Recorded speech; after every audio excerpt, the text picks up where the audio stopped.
Hello, I'm Christina, and I'm here with Martina, Hello, everybody. and we're your podcast hosts for Everyday Ordinary, Extraordinary Women. We were inspired to create this podcast after pondering on this question: what would a world look like where we can be inspired by every person? Usually, we're very quick to compare and judge ourselves and others. And when we do that, everybody's losing. Depending on my point of view, I can either feel small because I come out lacking or arrogant and dismissive because I feel superior. Those are the only two options, and neither of those options make us feel very good. So here's our thought: someone's everyday normal is someone else's extraordinary. Judgment comes from our first impressions. So we invite you, the listener, to go beyond your first impressions and see the magic everywhere. There's inspiration at every corner in everyone if we're willing to look. And today we are joined by Christina, and we are so excited to have you here with us today. So if you'd like, please introduce yourself to our listeners. All right. Well, first of all, Martina and Christina, thank you so much for having me on your podcast. And by the way, I love your title, Everyday Ordinary, Extraordinary Women, because we all start out ordinary. And in our awareness, right? And often in other people's awarenesses. But as we progress through childhood and adolescence and adulthood, we come up against our own unique challenges and we create our own extraordinary solutions and gifts and talents and healings and all sorts of things that life pulls out of us. Mm, And through this process, then, as you said, we each become extraordinary. so Oh. beautiful. Yeah. So, who am I? Um, I'm older rather than younger. I think about this sometimes. It's like, oh, I'm pushing 70. Really? How did that happen? Okay. So I'm there, and I started a brand new, what feels like a brand new career just before I turned 60. And I look at that sometimes and think, really? Some people retire at that age or retire at my age now. And I just feel like I'm getting going. So there's that. But I have been a licensed psychotherapist for 40 years, working in the addiction field for the whole time, as well as with all the other mental health and emotional well-being issues that we all encounter in life, whether it be depression or anxiety or insomnia or ADHD and I have them all, every single one of them, um, from the beginning. And so I had to work very, very hard to overcome all sorts of things. And it took a very, very long time. But it's one of the reasons why I ended up doing what I do, not just the psychotherapy part, but also about 6 to 10 years into my practice as a psychotherapist, I discovered nutrition and and mental health nutrition and started applying it to mental health issues and addiction recovery and my own healing transformation. It turned out that I actually, along with PTSD and all sorts of other things, I also had 9 different biochemical slash nutritional underlying causes of my depression. And so it took me till my mid 40s to identify that final 9th piece. And at that point, I became pretty free and clear with anxiety for the most part, with depression for the most part. And my life became very, very different. I also used hypnosis to overcome my ADHD. And so the last 25 years of my life were very, very different from the previous 25 years of my life.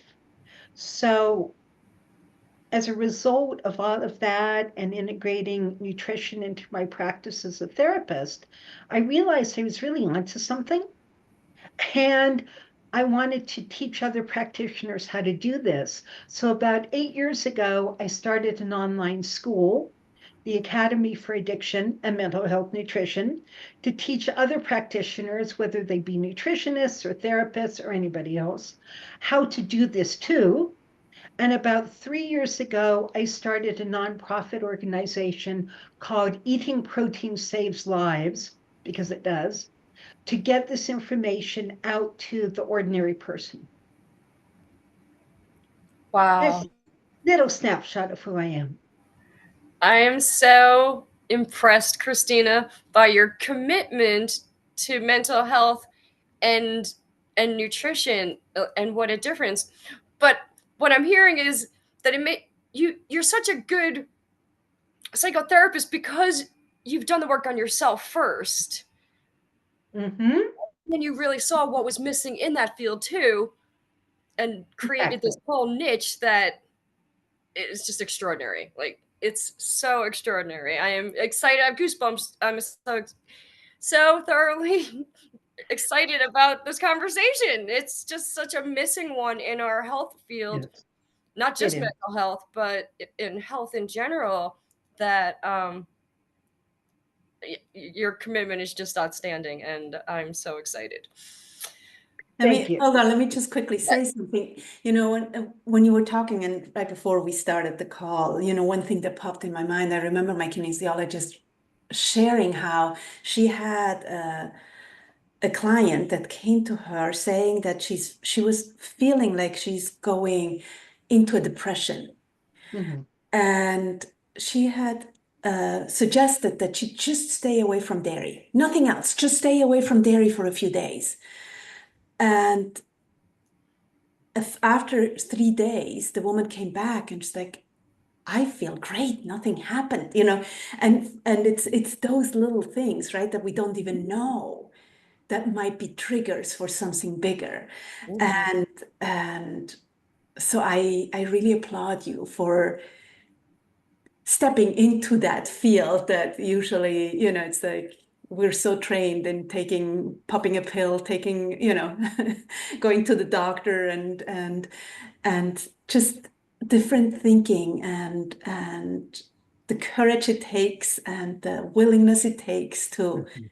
to step into that field and keep going and keep going and keep going. Thank Oh, you. and Martina, let's throw a little bit of desperation into the process as well, right? Because, for instance, my mother took me from doctor to doctor to doctor as I was growing up, both as a child and an adolescent, to find out what was wrong with me because she knew something was wrong with me.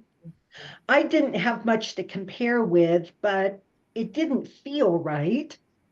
And the doctors ran all their tests and they all over and over again, and they all decided that she was a hypochondriac and I was just fine. Yeah. And in fact, I had been accurately diagnosed when I was 2, but that diagnosis had gotten lost. And that was gluten intolerance, Wow. actually celiac disease.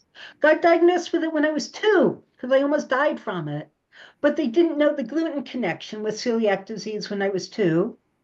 And what they did think they knew is that people with celiac disease were so malnourished that they were skin and bones no matter how much they ate. And my body did just the opposite. When I was 8 years old, because I was in this famine state, it decided to turn everything into fat. So I became overweight. And so even when I was 30 and figured out that this was going on, went to a GI doc, said, hey, I think I have celiac disease. He literally looked me up and down and said, no, you don't. He didn't ask why I thought that. He didn't find out that I'd been diagnosed with it when I was 2, or that I had just done a gluten-free trial for 5 days, and my entire life went right side up. And I felt alive for the first time in my whole entire life, right? He didn't ask any of those questions. He just noticed that I was overweight and said, nope, no. I actually know someone exactly that case where they're Really? like, well, that's not possible, and one of the things that I believe medicine has its place. We need it. Like if you get into a car accident, there better be somebody to stitch you up if there's something really wrong with you.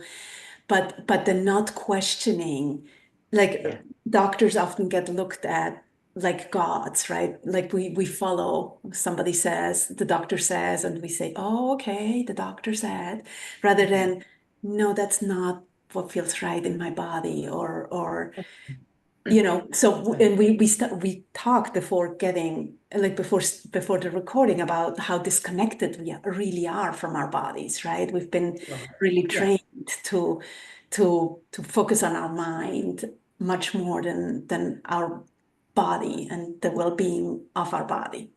Mm-hmm. Mm-hmm.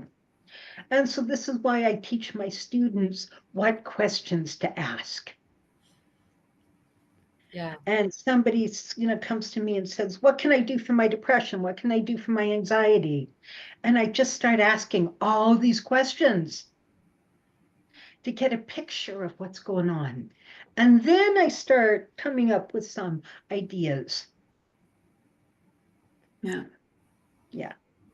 But you have to ask the questions first. So, Christina, finish this question for us. If you really knew me, you would know.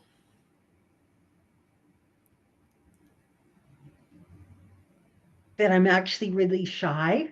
Mm. At least that I used to be so shy, I couldn't look people in the eye, and I couldn't even ask somebody on the street what time it was or for directions. Okay, now that was a long time ago, and by God's grace and a whole lot of hard work and some amino acids, I no longer have that degree of shyness. But it's still there. And there are times when I have to say to my, little young parts inside, it's okay.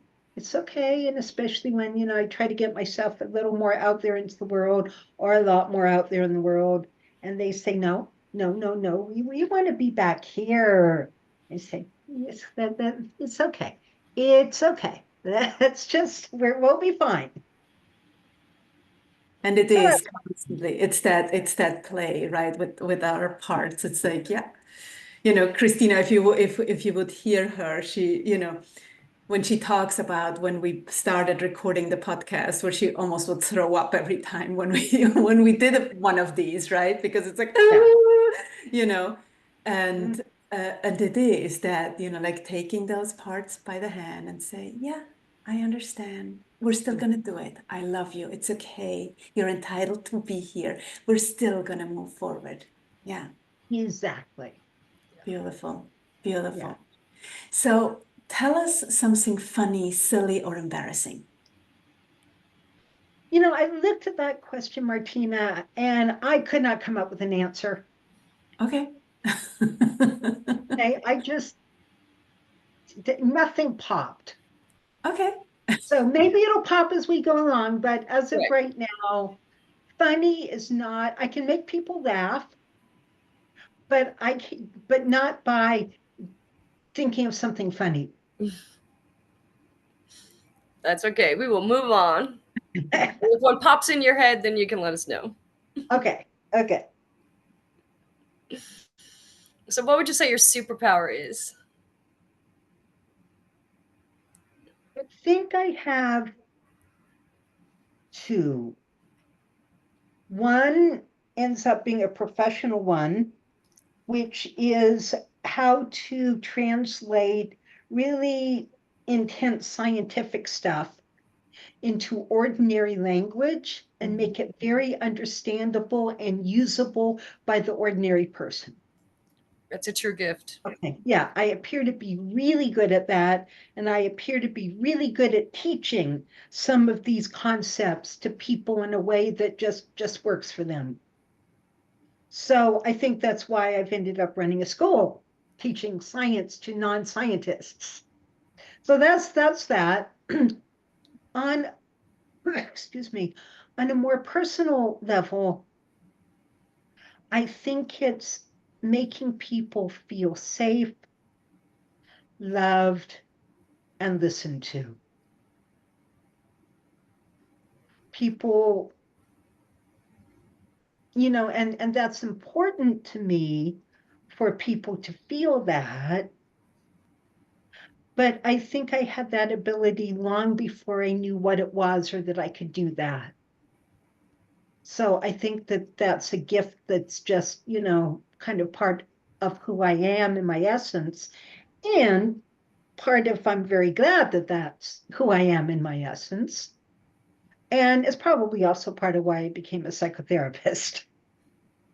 That's sort of an important gift for that particular profession. Yeah, I was going to say, it's actually, you're in the perfect profession for that one. Absolutely. Yeah.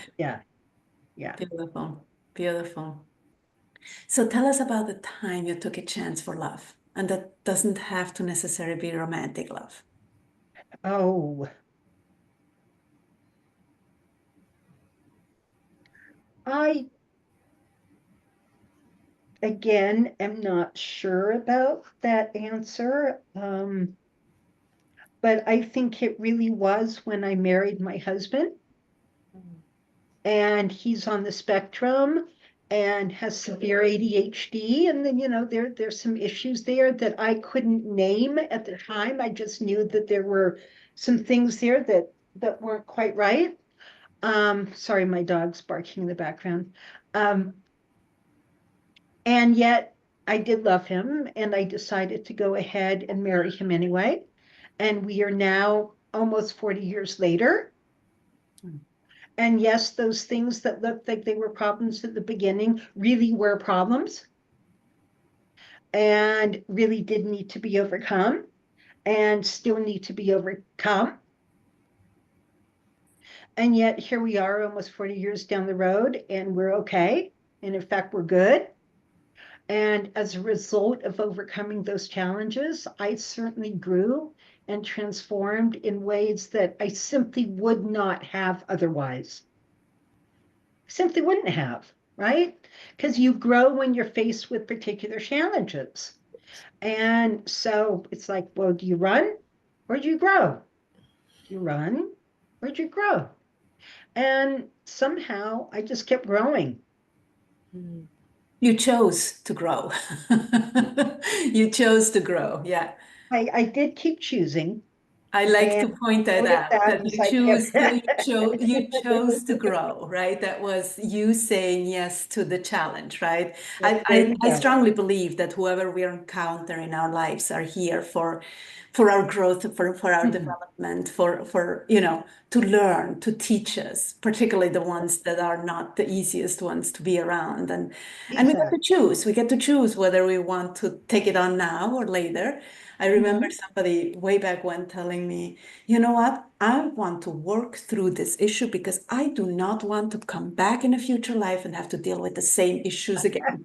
I'm like, wow, that's a great way of looking at it. If you're up for it, right? There is that. There is that. Yep. Christina, I'm going to give you a multi-part question now. You can answer one piece of it. It might be one answer for all pieces. You can choose to answer this however. I'm going to read it to you, and you can. Okay. So what made you who you are today? So when did you stand for something that mattered? What was your biggest lesson in life? Or what took the most courage? Oh my. Let's see. How much time do we have? Okay.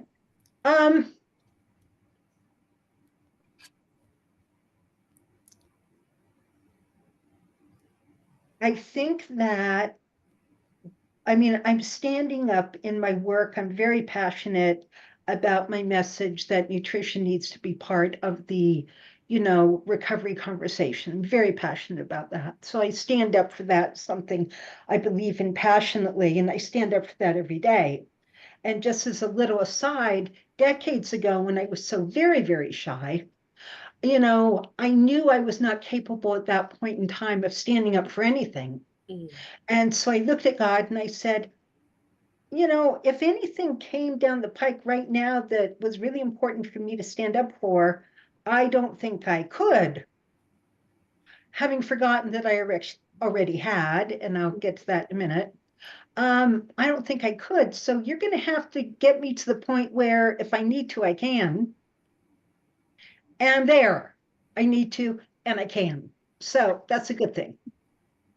But what I'd forgotten about when I had that little conversation with the Lord God was that when I was 16, I ended up in this really dreadful, horrible boarding school in England.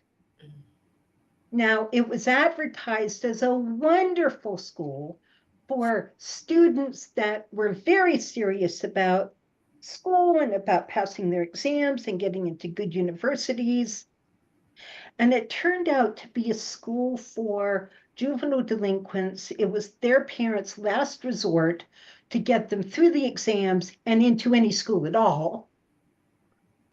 And so there were 100 students in the school, and 5 of us were there because we were actually serious about our exams and our studies and wanting to get into good schools. And 95 of everybody else, not so much, right? Drugs, sex, and rock and roll, and a lot of all of it. Well, I had a very heartbreaking situation with my very first roommate.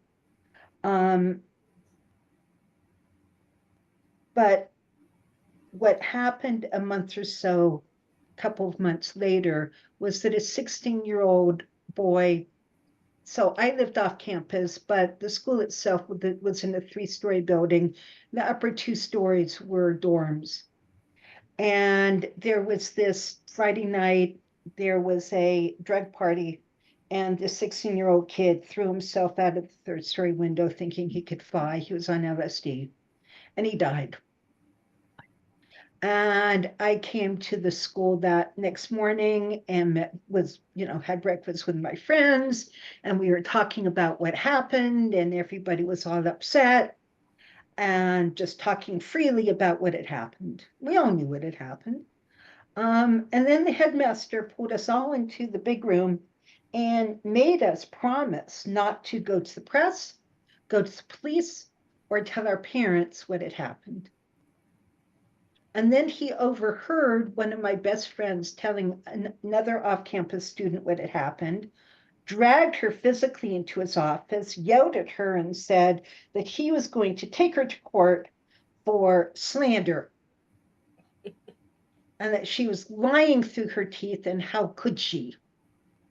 Well, we were all 16, 17. We didn't know anything. But, being taken to court for slander, while we didn't think it was going to happen, that was pretty scary. Yeah.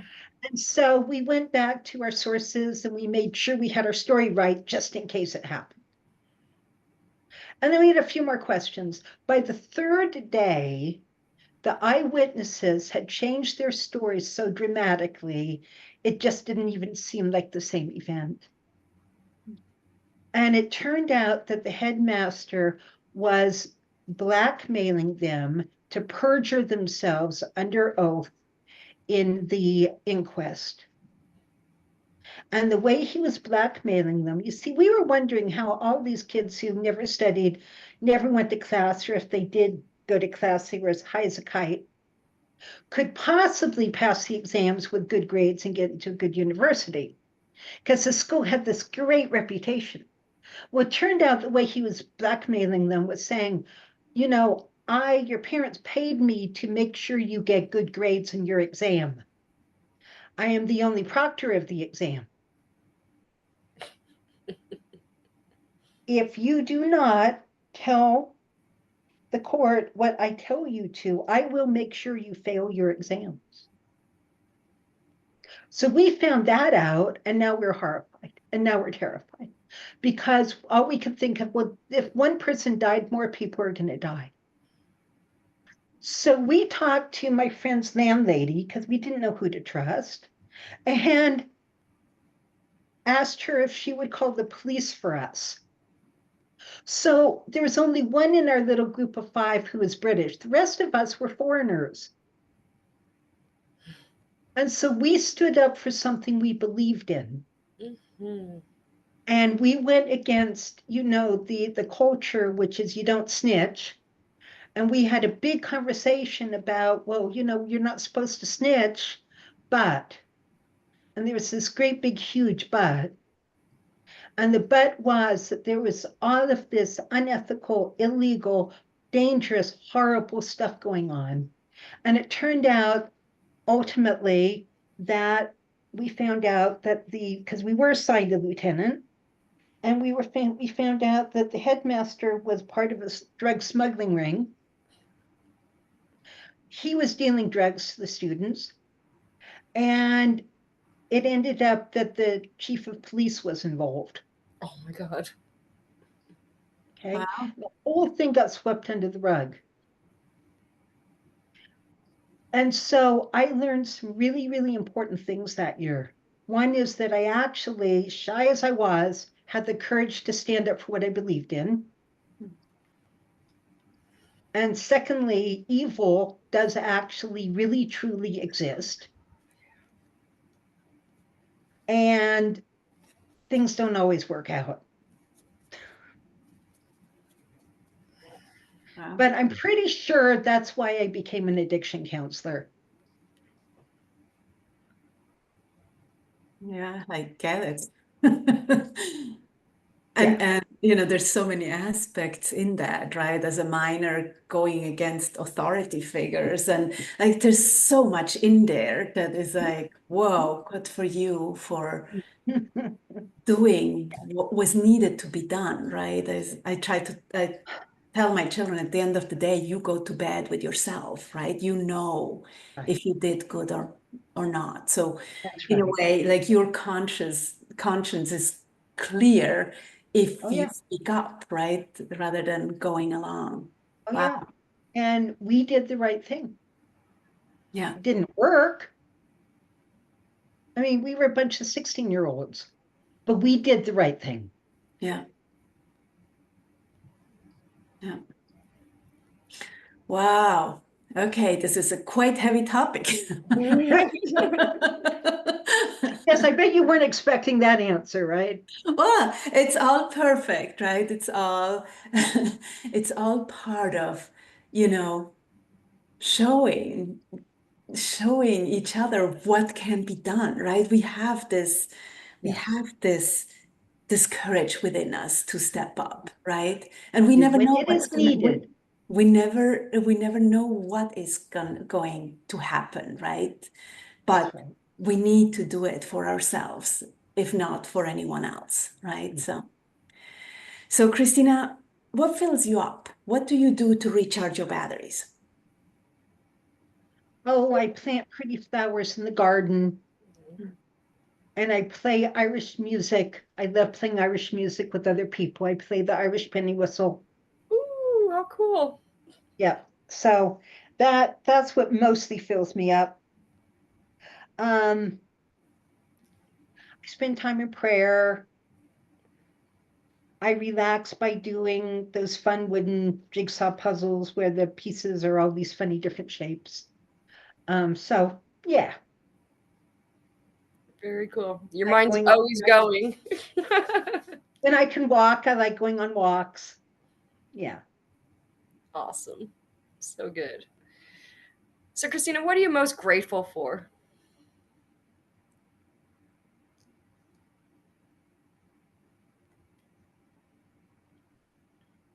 Being sufficiently healthy, being happy, and having work I really enjoy, and having really wonderful, loving people in my life. So that's more than one thing, but It's I all can't pick and correct. choose among those things. Yeah, no, that's all beautiful. And it's funny because you were saying before how you sort of like shifted your career trajectory around 60, and but that just so speaks to how much you love what you do. Hmm. You know, I mean, you meet so many people who retire and they don't have anything that gives them joy and they just sort of shrivel up, right? But when you have a purpose and something that really gives you something to get out of bed for each day, then life's always exciting. Well, I am doing the opposite of shriveling. I'm expanding and expanding and expanding. And inspiring and inspiring and inspiring. I hope so. I Well, hope so. we're inspired by you, so I'm sure others are. And it's Thank beautiful. It's beautiful. It's beautiful. For me, it's always, I love to see that. I love to see, we're not that far behind you, but, still, you. Hmm. like, I love to see women as they're getting older and they're just taking up more space rather than, because there is an invisibility that comes with age, right? It's Hmm. just like people start disappearing or not worth it or considered not worth it enough. Um, which is so sad, right? And so for me to see you stepping into this and more, like when I met you 4 years ago, right? It was like, okay, do I dare? Like taking up more space and coming out more.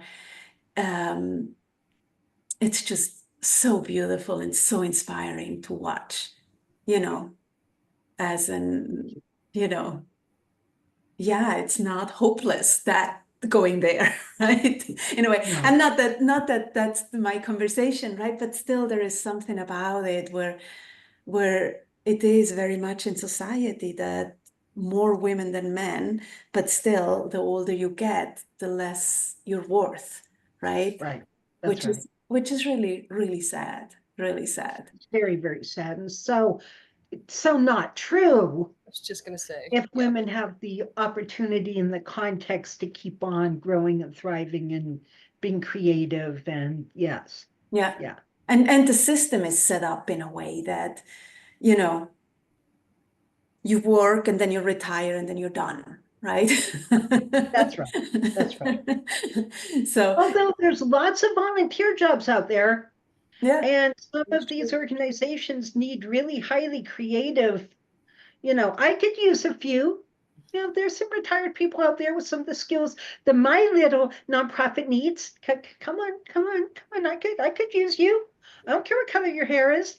yeah, Brilliant. yeah. And but still, there is that. Yeah. Then they move to There is. Florida. They move to Florida, and then they That's die. right. The lives get smaller. Yeah, because we Obviously, need to they we go. need to learn to feel alive, right? Like that, like we have to keep that curiosity going to feel alive, and so I really, really appreciate that about you sharing that. So, Christina, if you had a magic wand and you could give people any quality, what would it be and why?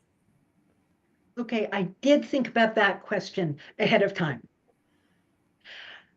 And the answer is something I've had to learn the hard way and the long way and the painful way. And I think I have learned it, but only fairly recently.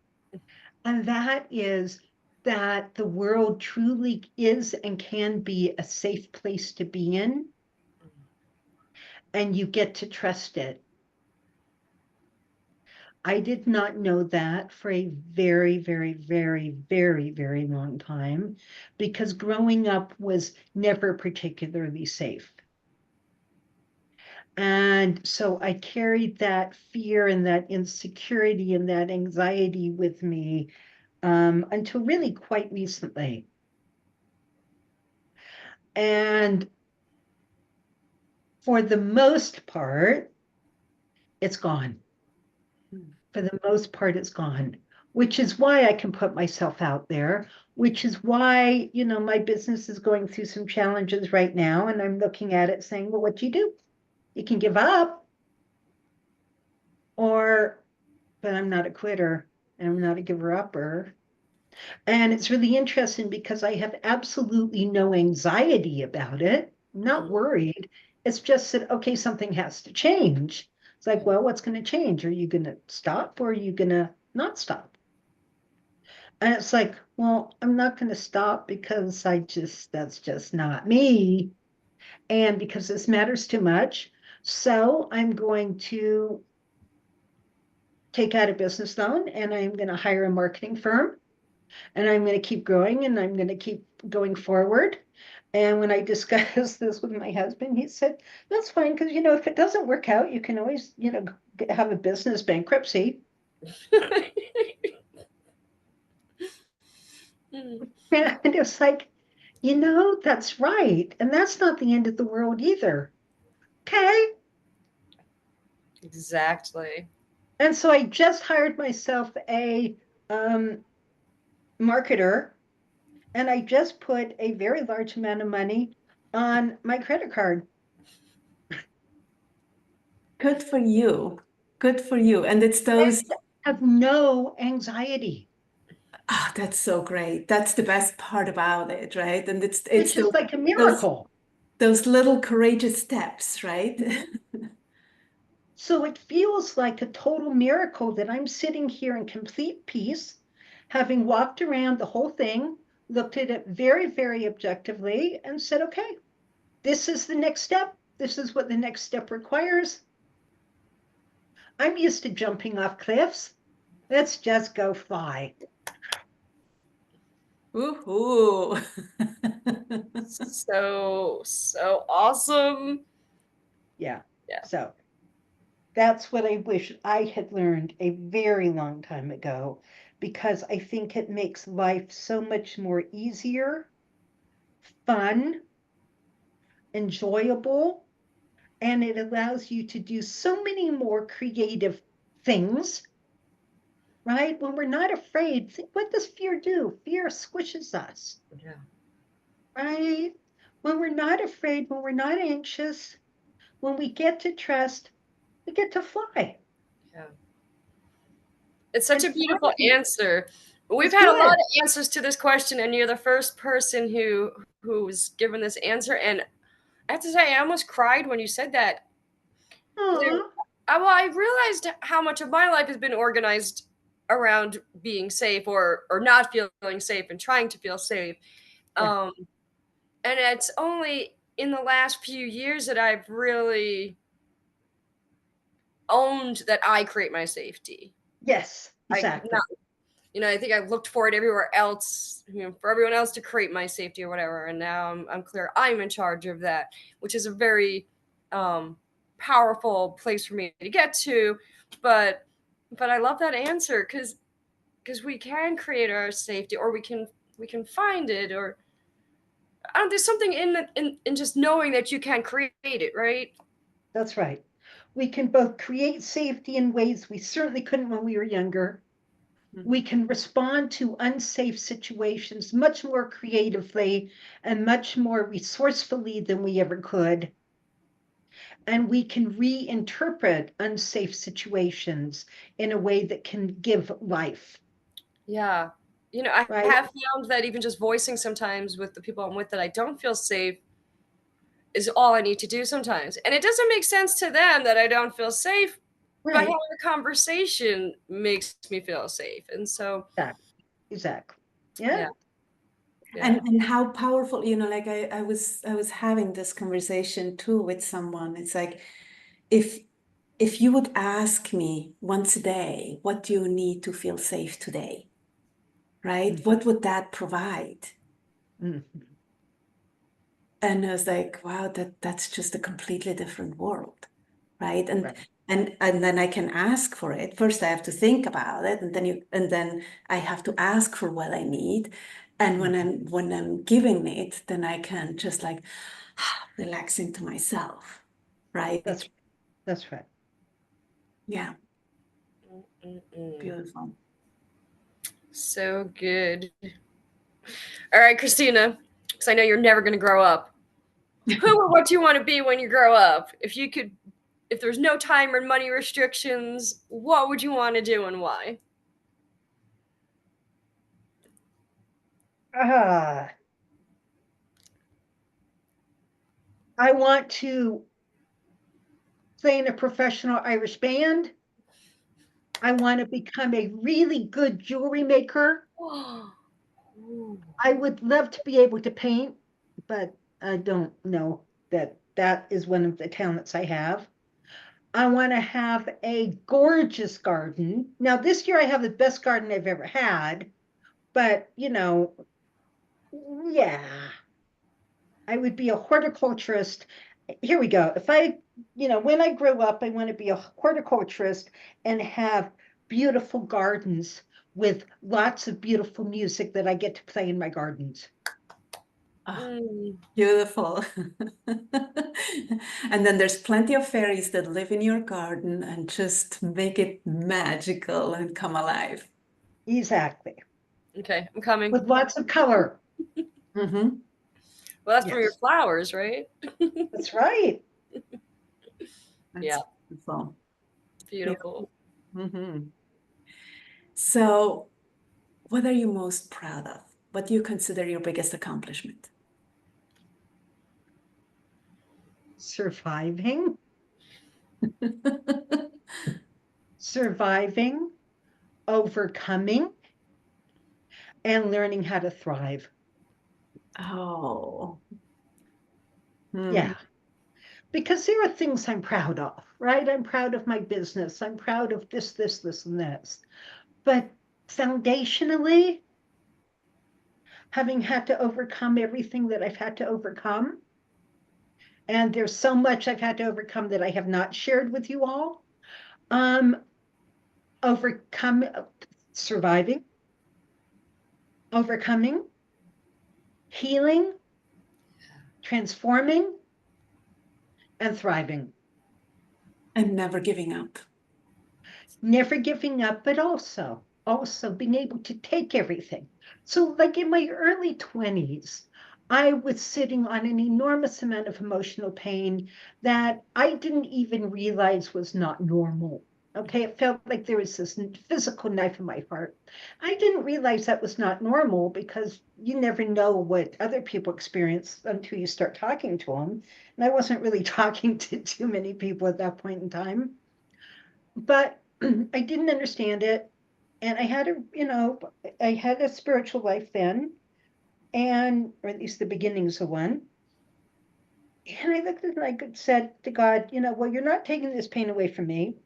And I don't know why it's here. And I think it's really pointless personally. But I do get that other people are in pain too. And I think their pain's pointless. And you should just fix everybody's pain and make it all go away. I don't really know why you're not.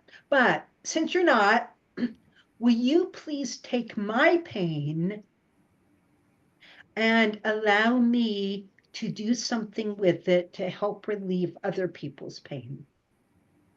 Since we all appear to be stuck, which really isn't fair, and it shouldn't be this way, by the way, God.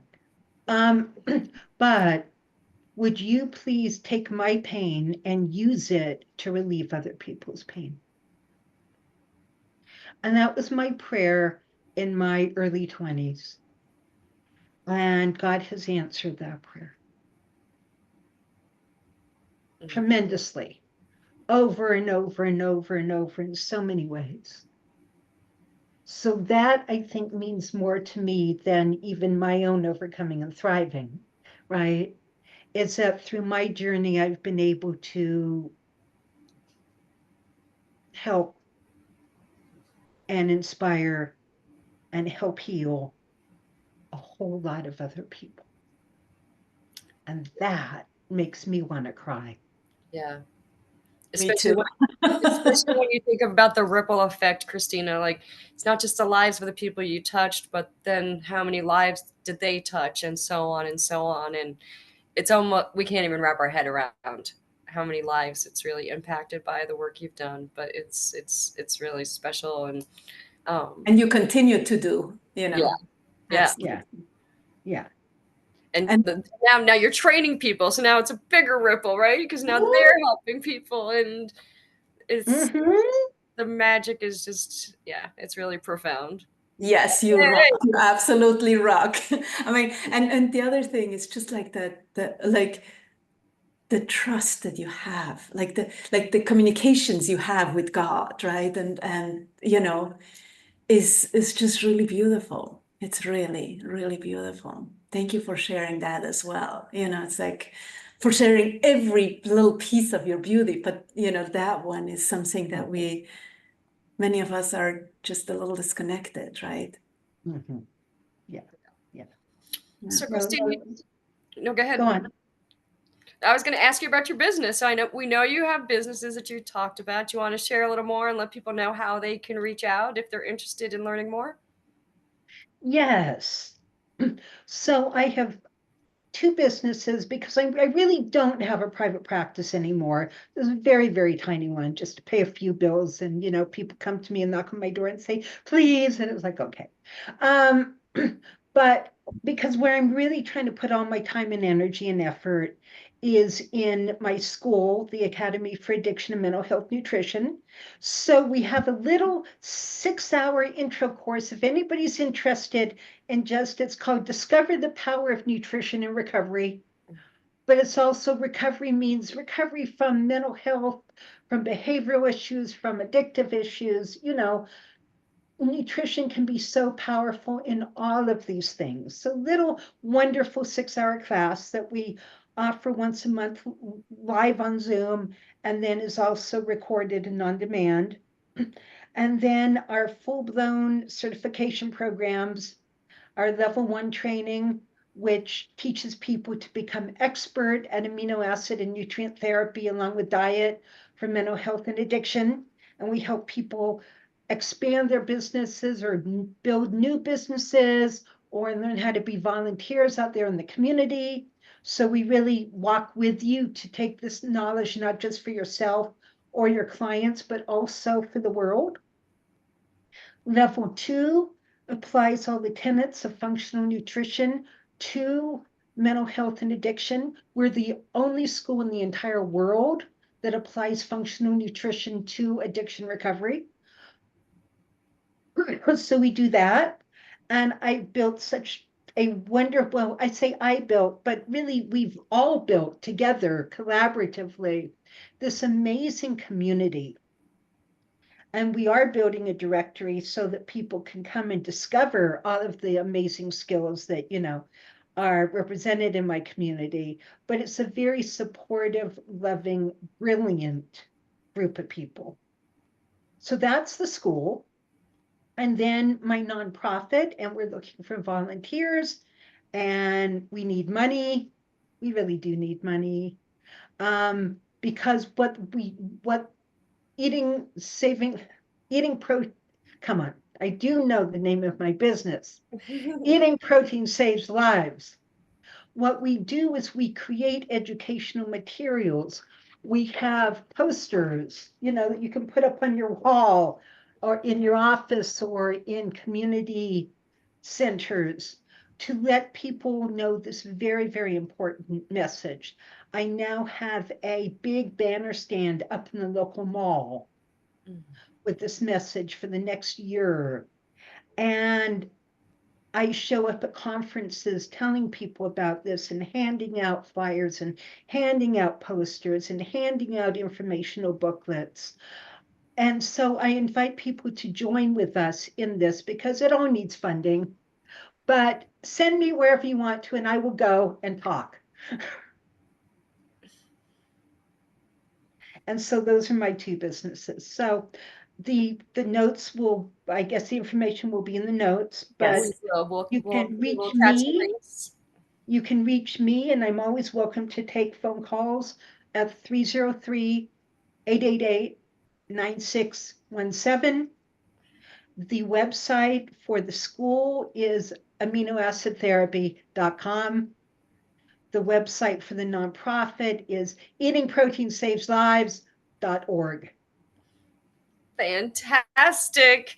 I have to say, I'm already looking forward to doing your 6-hour intro, and we'll see where we go from there. Because I know this information will help my massage clients too, and will probably help me. And so Yes, it will help you. I am excited to share your message and vibe up the planet with you. Thank you. Yeah, it's just beautiful and exciting to hear all of that. I was like, oh wow, okay, this is interesting. Yeah, I definitely want to know more. I definitely want to know more. And yes, as you said, because it's so we important. can't do any of this alone. I can't do this alone. You can't do this alone. Together, you see, together we can. And that's what matters. Yeah. Yeah. Always, always. So thank you so much for having been here with us. Thank you for sharing your excitement about life, your beauty, your power, for being willing to talk even though you're very shy. And I can totally relate to that one. And just for being such an inspiration.